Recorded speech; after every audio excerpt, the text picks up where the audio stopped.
Hey guys, thanks for tuning in. Today we're going to be working on this 5 Series and I'm going to discuss some of the things that should be done at around the 100,000 mile mark on any BMW. So this car is getting completely fixed up. If you've been following along, this is an auction car that was saved and we're putting it back on the road and making it perfect. One of the AC lines was damaged. That's been replaced. The car has been vacuumed and is holding. We're going to be recharging it. If you missed the first video on this car, the Vanel solenoids were incorrect for the engine. They've been replaced.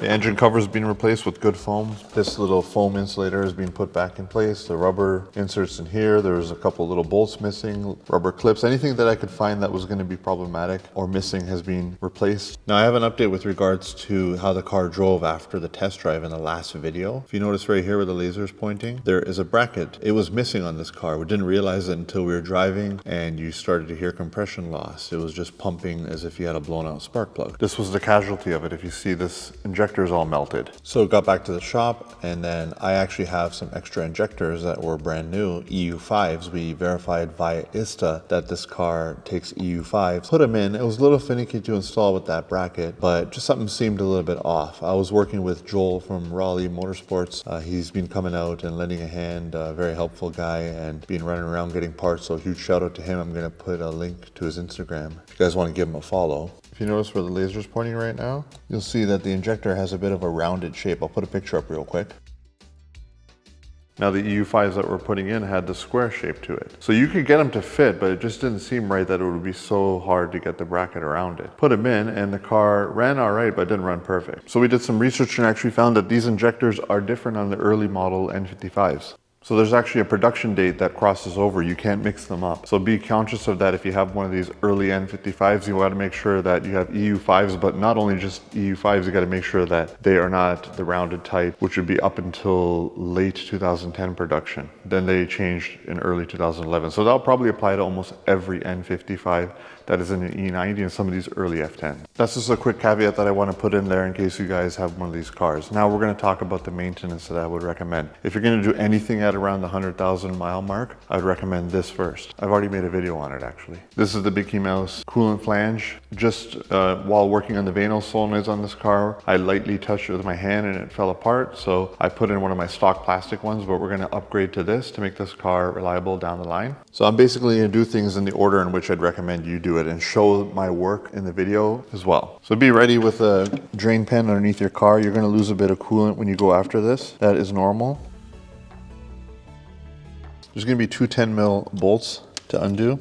This problem is not unique to just the N55. It affects all these N series motors, N20, N52, N54, etc. It's pretty much guaranteed to be brittle.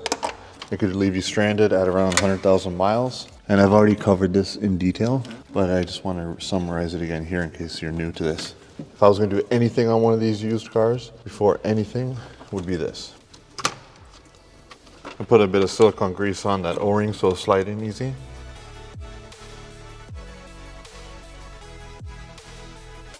You're not going to lose a whole lot of coolant when you're done, so just top things up. Next up is the spark plugs and coils. At the very least, do the coils because they're likely to fail at this much mileage. Make sure you put originals in, either Eldors or Bosch or Delphis for these N55s, they like them. And then just go with the original plugs. You can go with Bosch or you can go with NGKs. Make sure they're only those two in my opinion. So spark plugs and coils, if I was going to start with anything, I would do coils first just to make sure you're not going to have misfires or issues. Another point I want to make regarding those injectors is the reason they probably left that plate off at the auction or wherever they were trying to repair this car was due to the fact that they couldn't make it fit easily. But regardless, maybe this car had a true problem with one or two of its injectors and then they put them in, they didn't code them and it was a big mess. It's been sorted now. But be prepared for your injectors to fail potentially. They could last up to 160,000 miles. You know, have them in mind. This car's had them checked out and it's got two fresh ones in here now. Now, since the work was already done on the car, I'm just gonna do time lapses so I can prove that the work was done because I'm gonna try to ask a fair market value for this car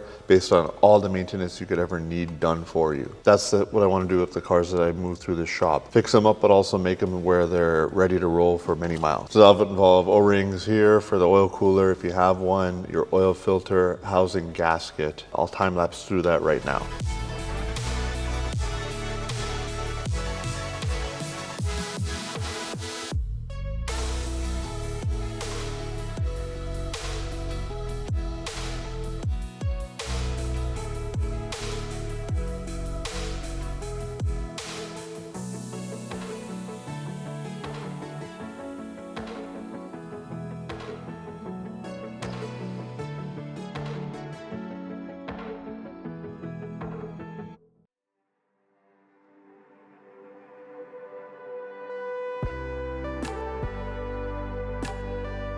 All right, moving along. We also did the valve cover gasket. Joel gave me a hand on that, much appreciated. He ripped through it real quick and I tossed it back together at the end. So we're gonna have the valve cover gasket on an N55. I've covered this in great detail. I'll link to it in the description, but these diaphragms can tear and squeal. And I've been through it where I'd recommend that you replace the whole cover if you're having that issue, or at the very least change your seals at this much mileage. And I'd also change your primary O2 sensor for maintenance. I don't have footage of the O2 sensor being replaced.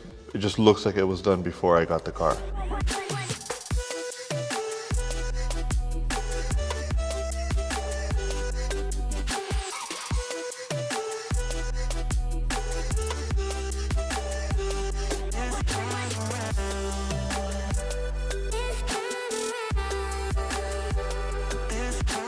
Also check your coolant, check how dirty it is. If it's not clean and clear inside the bottle, do a drain and fill. Easy enough, self-explanatory enough. Now we replaced the seals for the oil cooler and the oil filter housing. It's very important that you prime the car with the fuel pump disconnected for a long time so that you can build up oil pressure, because these things can run dry for a bit if you were to remove this and then reinstall it without priming really good. But beyond that, the intake manifold gaskets, you're gonna have to remove the intake manifold to be able to slide your socket in there. So you're gonna change those gaskets, and while you're in there, you should inspect the valves. On this car, it has 130,000 miles, or 129. So we did the walnut blast on them. I'll insert some pictures to show the work that was done, and I'll show the time lapse as we did this. But the valves were somewhat dirty. It looked like an N54 with 40,000 miles. The problem has been addressed on these in terms of how they deal with the PCV. But regardless, I'd recommend you consider walnut blasting at this many miles. Footage is coming right now. All right, just got the manifold off and we're ready to take a look at the intake valves. So this car has about 130,000 miles, and it's kind of hard to say if the valves have ever been done, the walnut blast, but they don't look terrible, but it's a good time to take care of it. So we're gonna go ahead and start the walnut blast procedure.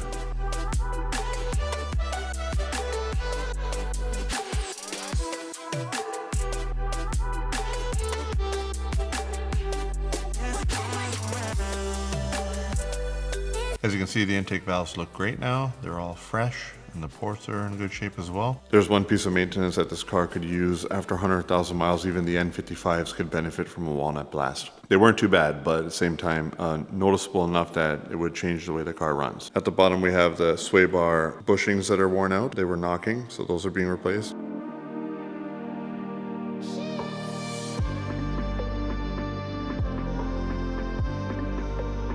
So these are aftermarket sway bar bushings because the originals were not available from the dealer. You'd have to buy the whole bar because the bushings are glued to the bar. So these are for street use. They're soft like factory, but a little bit of an upgrade because you can't get the original bushings without buying the whole bar, because as you saw, I had to pry it off. On this side, they were glued.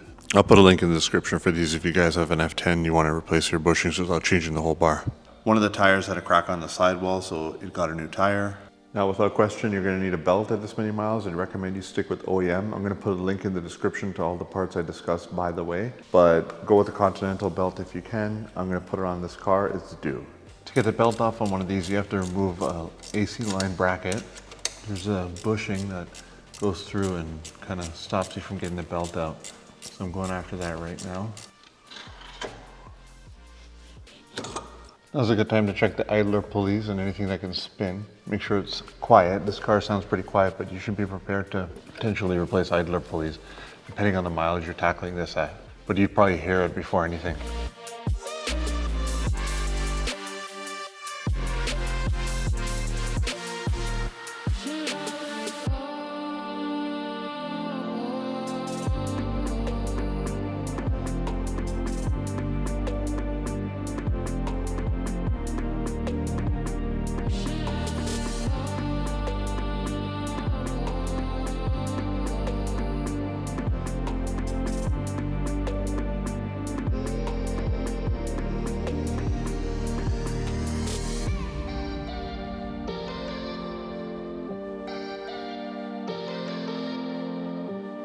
Next up is going to be to change your transmission fluid if you haven't done so already at 100,000 miles. This is a ZF pan. It's the only way to go. You have to go ZF if you're going to get a pan, in my opinion. There's a lot of cheaper alternatives on eBay and Amazon. The filter material can release and clog up your solenoids and make a huge mess and cause your car to have a whole bunch of problems. So stick with the ZF pan, in my opinion. It's worth paying a little bit more. So we'll get the car jacked up and start draining the fluid.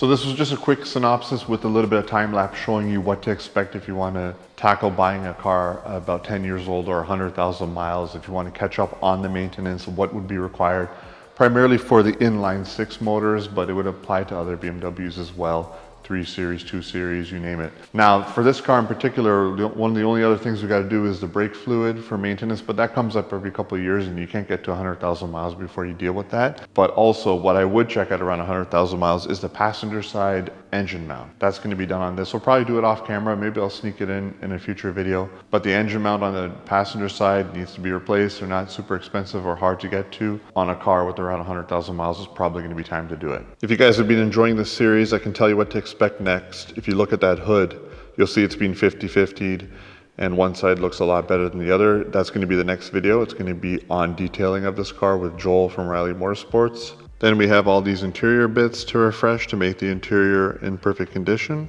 And we'll do the right thing like getting the original mufflers back on. Alright guys, that'll conclude this video showing you recommended maintenance for your BMW at around 100,000 miles, and also gets you caught up to speed with regards to this project. If this is the first video you're catching on mine, please consider subscribing. If you liked it, please give it a like so it rank higher. Thanks for watching.